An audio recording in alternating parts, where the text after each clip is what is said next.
Inflasi daerah Kabupaten Sinjai mulai melakukan pantauan ke pasar tradisional menyusul naiknya harga garam sejak beberapa pekan terakhir.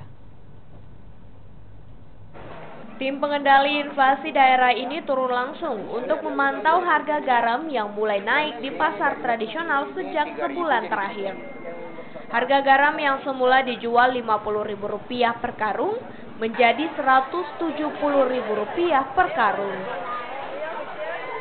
Kenaikan harga garam dipicu berkurangnya pasokan dari daerah penghasil garam, yakni Kabupaten Jeneponto.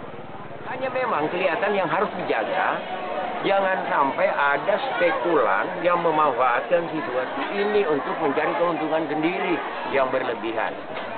Apalagi ada suara-suara mau impor garam, nggak perlu impor garam. Apa mau impor? Besok musim kering, Pak, garam pasti melimpah. Dalam sidak ini, polisi juga mengambil sampel garam lokal dan garam kemasan yang dijual pedagang di Pasar Sentra Kecamatan Sinjai Utara. Muhammad Salih, Kompas TV, Sinjai, Sulawesi Selatan.